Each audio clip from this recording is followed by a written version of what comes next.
وہ نوکرانی نہیں تھی، میری ماں تھی۔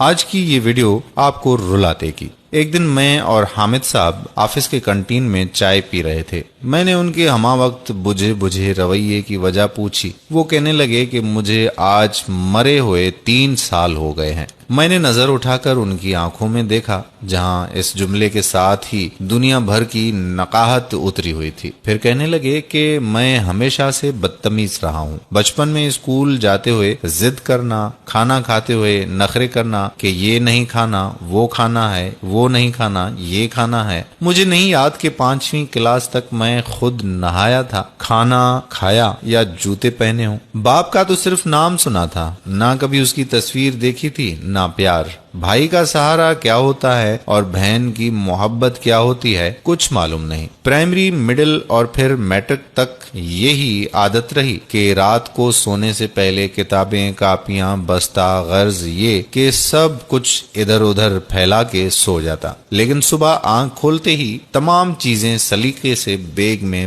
بند ملتی اور بیگ نفاست سے ٹیبل پہ ہوتا۔ مجھے ہمیشہ کہا جاتا کہ دودھ پی کے سونا، مگر میں ہمیشہ دودھ پیے بغیر سو جاتا۔ مگر جب اٹھتا تو لب شیرین اور منہ کا ذائقہ بدلا ہوا ہوتا۔ پہل تو پتا نہیں چلا، پھر پتا چل گیا کہ نیند میں دودھ پلایا جاتا ہے۔ مجھے ہمیشہ گھر میں 2 چیزوں سے چڑ تھی، ایک 11 سے 13 گھنٹے چلائی جانے والی سلائی مشین سے، اور دوسری روٹی کے کناروں سے جن پہ گھی لگنے سے رہ جاتا تھا۔ روٹی کے وہ ٹکڑے جو میں اتار دیتا تھا، روٹی کے وہ ٹکڑے نہ کبھی گھر سے باہر فروخت ہوتے دیکھے اور نہ کوڑے کے ڈبے میں۔ اور جب بھی مجھے پیسوں کی ضرورت پڑتی، میں اسی سلائی مشین کی طرف رخ کرتا جس سے مجھے نفرت تھی۔ جب بھی مجھے معمول سے ہٹ کر زیادہ پیسوں کی ضرورت ہوتی تو مشین کے چلنے کا دورانیہ 16 گھنٹے ہو جاتا۔ مجھے یاد ہے کہ کالج میں داخلے کے وقت مجھے 1500 روپے چاہیے تھے۔ میں نے گھر آ کے بتایا۔ اسی رات 2 بجے میری آنکھ کھلی تو گھر کے برآمدے میں کچھ کھٹ پھٹ ہوتا سنائی دیا۔ ذرا غور کیا تو محسوس ہوا کہ جیسے کوئی گھٹی گھٹی آواز میں رو رہا ہو۔ چپکے سے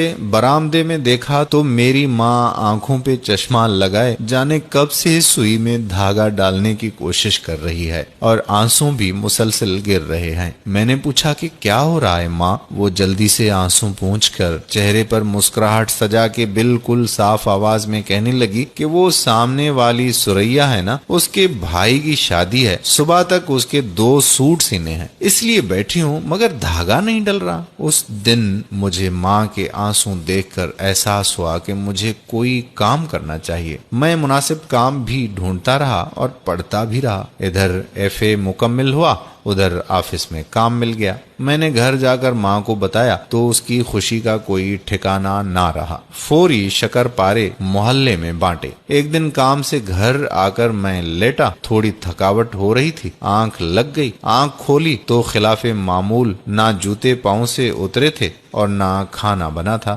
ماں کو آواز دی، ماں ماں ماں، اٹھ، بھوک لگی ہے، ماں۔ چیخ چیخ کے رویا، 1000 ترلے کیے، مگر ماں اس بار اٹھنے کے لیے نہیں سوئی تھی۔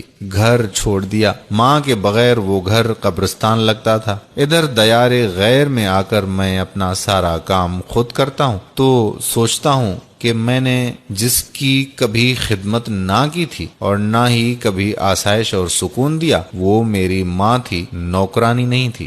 یہ کہتے ہوئے 2 موٹے موٹے آنسو زاہد کے رخساروں پر بہہ گئے۔ دوستو، قدر کریں اپنے پیاروں کی افسوس سے پہلے۔ دوستو، جن کی مائیں زندہ ہیں وہ میرے ساتھ عہد کریں کہ اپنی ماں باپ کی حد سے زیادہ خدمت کریں گے اور کوئی بھی تکلیف آئے بھی تو اف تک نہیں کریں۔ جو یہ نیت کرتا ہے کمنٹ میں انشاءاللہ لکھ دیں، اور اگر آپ اپنے یا اپنے والدین کے حق میں دعا کروانا چاہتے ہیں تو کمنٹ میں اپنا یا اپنے والدین کا نام ضرور لکھیں تاکہ نام لے کر آپ احباب کے لیے دعا کی جا سکے۔ جزاک اللہ خیرہ۔ السلام علیکم ورحمۃ اللہ۔